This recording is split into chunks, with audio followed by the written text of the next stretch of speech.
Welcome to our Global Voices interview series coming to you from the World Bank headquarters in Washington. My name is Julie Gishuru. It's a pleasure to be with you. We're live streaming from the spring meetings here in Washington. Thousands of development professionals and other stakeholders have come together to share knowledge, to share ideas and try to solve some of the world's greatest problems together.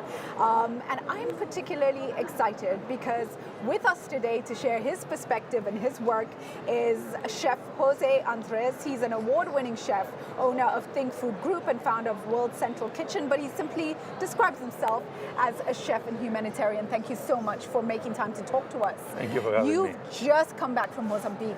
You obviously have done some incredible work around Puerto Rico, starting off with Haiti quite a few years back, and in many other spaces as well. When we talk about solving the world's problems, the world's biggest problems, what have you found in your work is most effective? Listen, when we think about the world as this wonderful place that unfortunately certain things don't work for everybody, and we know that there's hundreds of millions that sometimes go to bed hungry. We have hundreds of millions that cook with charcoal, millions of women that die every year because inhaling the smoke, all the many issues and sickness that humanity faces today. Sometimes the problems are so big that we freeze. I want to believe that instead of trying to be talking about how to solve every single problem that humanity faces, that we will be far way more effective if we are able to concentrate almost like a neighborhood at a time. I am able to move into this tiny village in the heart of Haiti and try to solve whatever issue they're having with water, infrastructure, food, education, and can I have any sense of success in a fairly short period of time?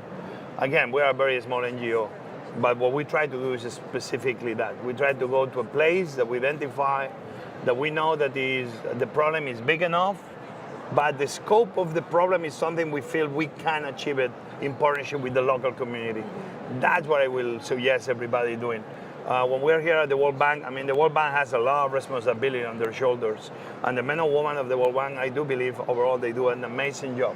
But I do believe sometimes the bigger problems, they have to be broken down into smaller challenges. If we're able to conquer one small challenge at a time, I do believe that then we are gonna have kind of a feeling of success. And then with the learning ships, we can start trying to solve bigger and bigger and bigger problems as we speak. That's so simplify, focus, simplify, and just get started. And for you, it's one meal at a time because that is what you do. I want to talk about the importance of local knowledge and local input, local partnerships. You've really worked that fully into your engagements on the ground. Why is that critical? Well, we show up in emergencies, and obviously in emergencies, the locals are having issues. If it's a hurricane, they're looking for their loved ones. They are trying to save whatever is left of their properties. They are trying to find where their children or family members are. They're trying to get electricity going because somebody is going on a breathing machine that needs a generator. The many problems that hurricanes and volcanoes and cyclones create. So we come from that side because we come fresh, and we don't have to take care of anybody but everybody that is there. We don't have anybody locally that we need to protect, but everybody. Right.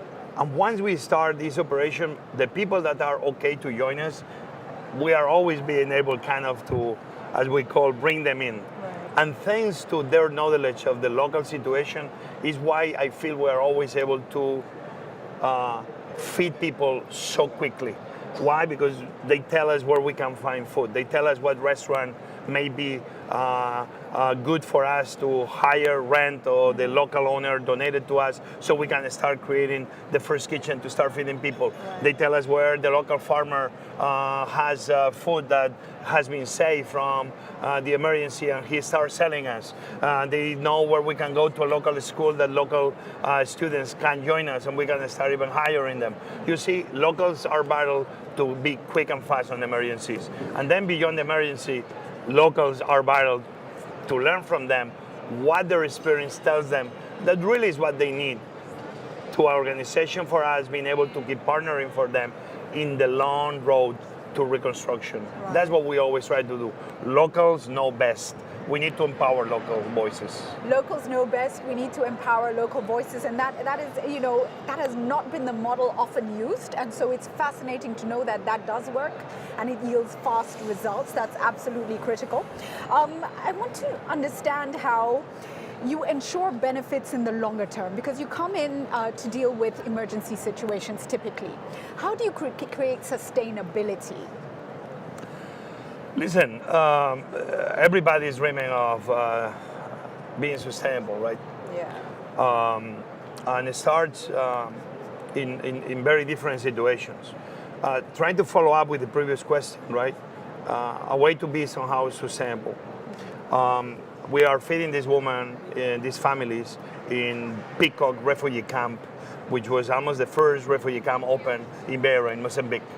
And I'm talking to the woman, and I'm asking them that I'm amazed that even we're giving them food, they seem to go and start cooking with charcoal in a little area outside almost the camp, Yeah. and they make more rice. And I tell them, if I'm feeding you, why are you making more rice?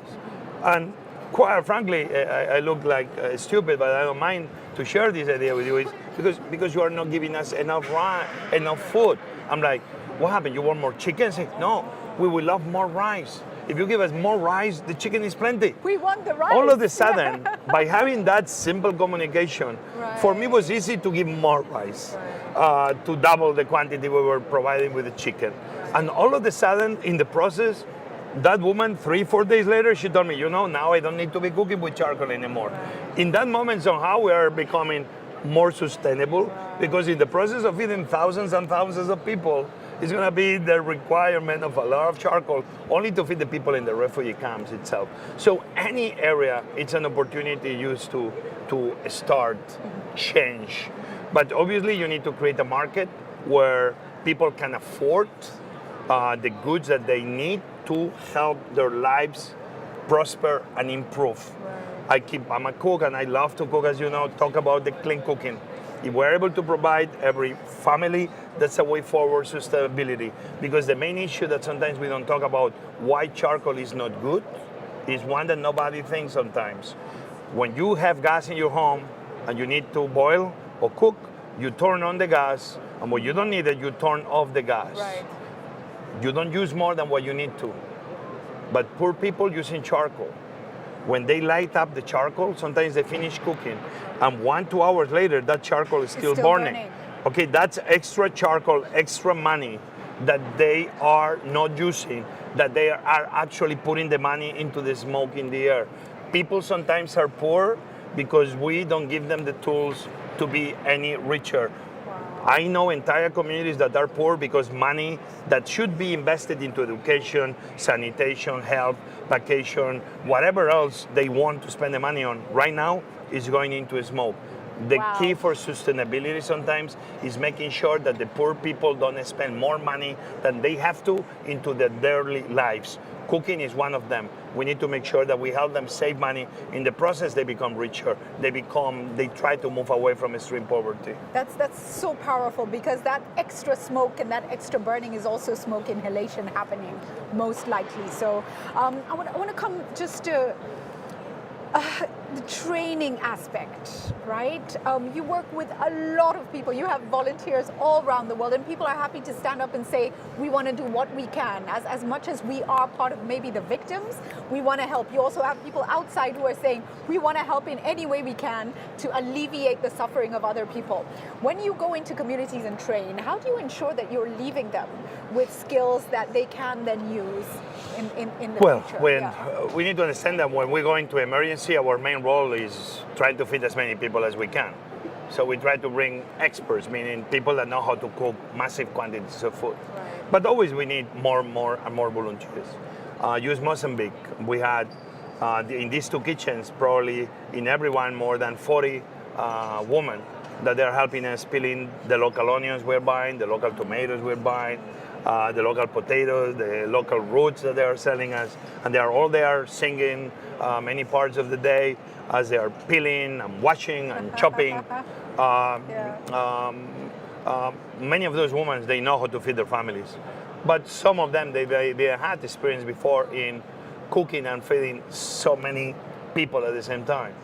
In the process of us feeding the people in need, those women are helping us to understand how to cook the local ingredients. So we are learning, but in the process, chefs like myself and others, we're helping them how to grab a knife better, how to be maybe more organized to cook volume, and maybe in the process, as we move away from the emergency, obviously those women are acquiring talent, and men, we have a lot of men too, that they acquire a talent, basic skills, but the skills enough that I believe many of these people can be using later on by being hired in a local restaurant, a local hotel, or who knows, even opening their own corner, little place somewhere in Beira or anywhere. That's what we always try, obviously, to do. Education, I do believe, is very important in what we do.